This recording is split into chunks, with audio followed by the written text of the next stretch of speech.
जय श्री राधे राधे। ब्रजमंडल के भूषण तथा समस्त पापों के नाश करने वाले सच्चे भक्त के चित्त में विहार कर आनंद देने वाले नंद नंदन का मैं सर्वदा भजन करता हूँ।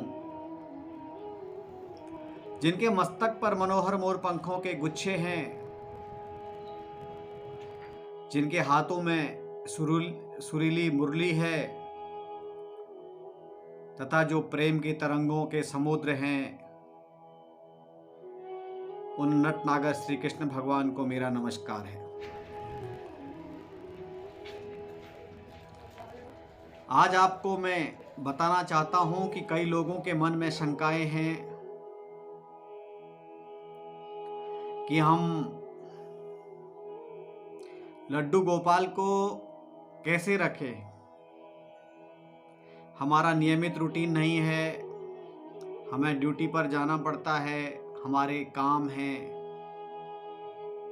और लोग कहते हैं कि भगवान को अगर रखना है, लड्डू जी को रखना है तो नियमित पूजा पाठ खान पान हर तरह से नियमित करना पड़ता है। सबके बस की ये बात नहीं है, ऐसा कुछ नहीं है। ईश्वर को रखने के लिए किसी की अनुमति या किसी का आदेश नहीं होता है। वो तो स्वयं ही आपके मन से अवतरित होकर आपके हृदय में बसे हुए हैं। केवल आपको उन्हें देखने की जरूरत है, उन्हें उतार कर उनकी पूजा करने की जरूरत है। जिन लोगों के पास समय है वो तो बहुत अच्छा वो करते ही हैं, नियमित खान पान, नियमित भगवान की देख रेख, उनका श्रृंगार, उनका भोजन।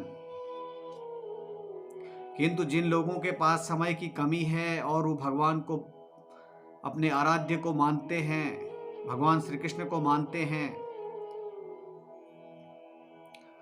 तो आप लोग भी बड़े तन मन धन से भगवान को रख सकते हैं, भगवान की स्तुति कर सकते हैं। आप अपने आराध्य के रूप में रखिए। सुबह उठकर उनके नाम से एक दीपक जलाइए, उनके आगे प्रणाम करके अपने सफल दिन का मंगलमय प्रार्थना कीजिए। जब भी आपको समय मिले तो उनके आगे शीश नवाकर इस विश्व के, इस जगत के कल्याण की प्रार्थना कीजिए, अपने कल्याण की प्रार्थना कीजिए। भगवान को रखने के कई स्वरूप हैं। जो उन्हें बाल्य रूप में रखता है वो अपना बाल्य समझ के उनका पालन पोषण करता है। कई लोग उन्हें अपने आराध्य के रूप में पूजते हैं, वो उस प्रकार से उनका श्रृंगार, उनकी पूजा अर्चना करते हैं। और हम, या जिनके पास समय का अभाव है, हम साक्षात परम ईश्वर का अंश, इस जीवन दाता भगवान विष्णु के अवतार श्री कृष्ण को अपने आराध्य होकर पूजते हैं। वो आप भी पूज सकते हैं। किसी से पूछने की या किसी से अनुमति लेने की जरूरत नहीं होती है भगवान को रखने के लिए। आपसे जितना होता है उतना करिए। आपसे जितना उनका श्रृंगार होता है, जितनी उनकी भक्ति है, वो दिल खोल कर करिए। ईश्वर ने तो कभी नहीं कहा कि मुझे ये सब चीजें लाकर दीजिए, किंतु यदि भगवान ने आपको सक्षम बनाया है, आपके पास पर्याप्त है, आप कर सकते हैं, तो आप करिए। लेकिन जिनके पास ये सब चीजें असमर्थ हैं, वो फिर भी भगवान को अपने आराध्य के रूप में पूजिए। वो आपको इतना छप्पर फाड़ कर देगा, इतना देगा कि आपको पता ही नहीं चलेगा कि आप उसकी भक्ति में कब लीन हो गए और क्या से क्या करते हुए आपने कब ईश्वर को, परम आराध्य को पा लिया है। भगवान के अनेक स्वरूप हैं। सुंदर मुखमंडल,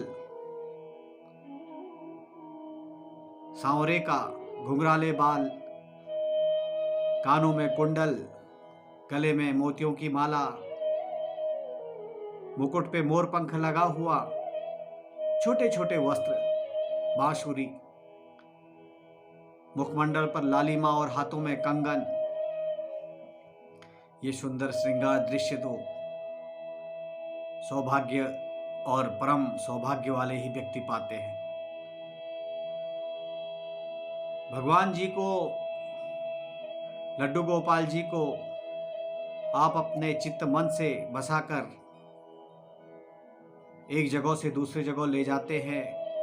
जिनके पास सुविधाएं हैं, जिनके पास जिन्होंने उनको आराध्य के रूप में रखा हुआ है, वो तो साथ भी ले जाते हैं। लेकिन जिनके पास ये चीज़ें नहीं है, समय का अभाव है, वो अपने मन के साथ भगवान को अपने साथ ले जाएं। वो जहाँ जाएं अपने चित्त में बिठा के उनको ले जाएं। आपके मन के अंदर भी तो लड्डू गोपाल बैठे हैं। आपका हृदय